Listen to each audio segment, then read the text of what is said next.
Yo, what's up? It's MB14. Welcome to another episode of SBX Tutorials.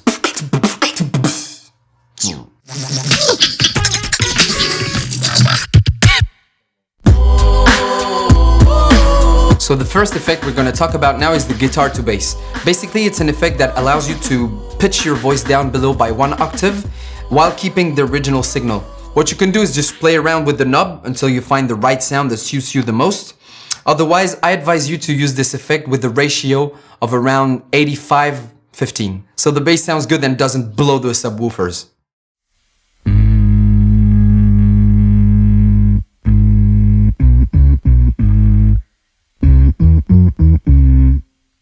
Okay, another effect now that we're gonna talk about, which is really popular, is the reverb. Basically, it's an effect that can add more depth and color to your sound, as if you were in a church or a cathedral or something like that. For example, for singing vocals, what I do is I put my reverb in the middle, maybe between 30 and 50, for example.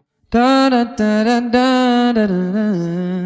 if I want something maybe more dark and mysterious, I'm gonna increase my reverb and maybe until something like 70 or 80. For example, if I want to do a trumpet.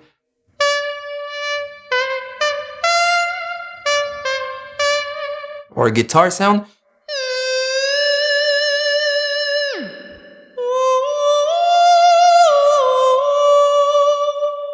So now we're going to talk about the EQ or equalizer. Basically, it's an effect that can allow you to change the frequencies in your sound. Here's an example of combination that you can use with the EQ. So I increased the low frequencies, I reduced the low mid frequencies, I increased the high frequencies, and I increased the whole general volume of the effect. And this is how it sounds.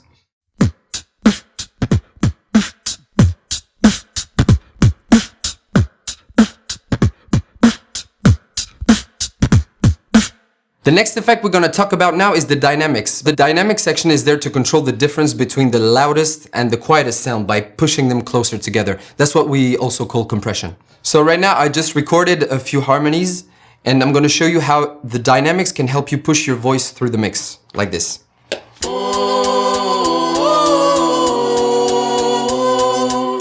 Been spending most their lives living in a gangster's paradise. Been spending most their lives living in a gangster's paradise. Been spending most their lives living in a gangster's paradise. Been spending most their lives living in a gangster's paradise. Now let's talk about the output effects. One of the most famous output effects is called the filter. Basically, it's an effect that cuts some frequencies and with it you can play like a DJ, for example.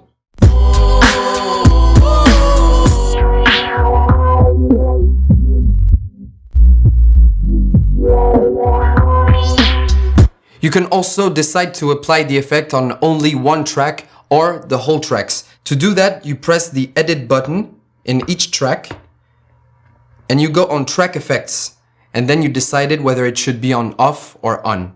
Now I'm gonna apply a beat scatter on the drums and only the drums so you can see the difference.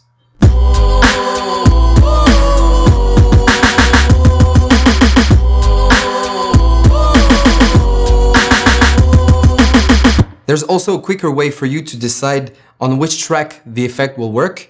You just have to press the effect and you will see green lights or not. If there's a green light, that means that the effect is working on the track. For example, you can activate it like that, like that, like that, and unactivate it like that, like that, like that. Simple. That's the end of this episode. I hope it was useful for you. Thanks for watching and see you next time.